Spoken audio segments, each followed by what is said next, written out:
He's now 20 months old son, Hunter.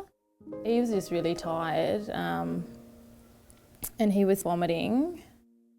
We did a lung biopsy on Leo. He was only 4 weeks old, and the test came back for this really, really rare lung disease called surfactant C deficiency. It's like 1 in a million.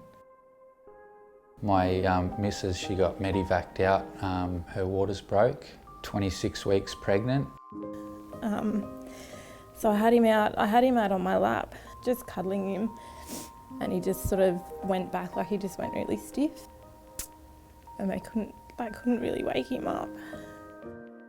He was covered in tubes and wires, and he had, things wrapped around his arms and his feet and everything, and it was tough.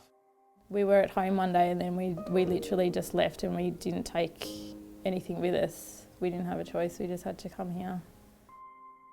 So you had nowhere to go. You would just sit on the floor somewhere and eat, in your lap. To arrive in a city, often a strange city, with a child that's sick and then not know where to stay, I can't imagine how hard that would be.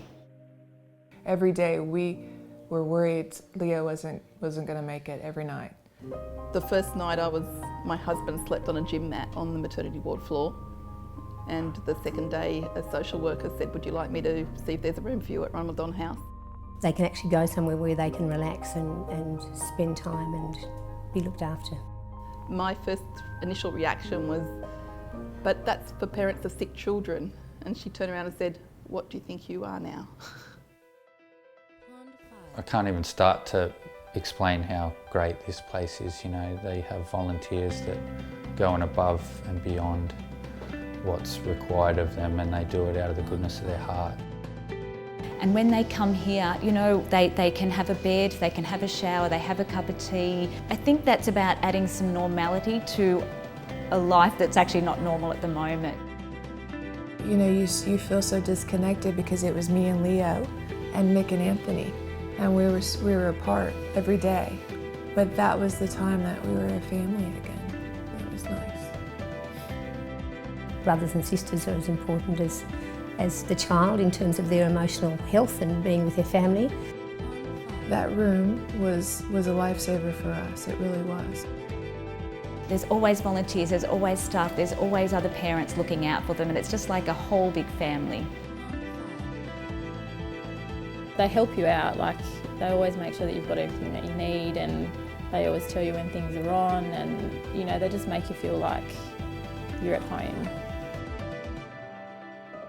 The day that Shay's twin passed away was the day that my husband went back to work in Sydney, and it was a volunteer from Ronald McDonal House who sat in the quiet room with their arms around me while we were told that there was nothing else that could be done. I feel stressed, and I know the other social workers do too, when we know that there are families needing accommodation and it can't be provided and Ronald McDonal House is full. We have a constant waiting list to stay at Ronald McDonal House, around about 6 families every night that would like to be staying here. We work as hard as we can to put them in, but unfortunately, we need more rooms. If we can't get the funds in to run our Ronald McDonal House, our Ronald McDonal family rooms and retreats, well, we can't provide that service, so it's absolutely vital. It's an amazing house, and it's something that, everybody should support 100%, because the things that these people do here are absolutely amazing. Unfortunately, our little boy is not going to make it, so we're saying goodbye to him tomorrow, and we're not sure what we're going to do. He's changed who I am, and he's changed, I think, who we all are, to appreciate things more. He's been through 6 rounds of chemotherapy already, and every round he just blows me away. I mean, you see the Ronald McDonald House charity box in McDonald's whenever you buy a burger or something, and you might throw your spare change in there every now and again. You don't really understand where that money goes to, but when you come and stay in a place like this, you just go, wow, it's so worth it, so worth giving this place money.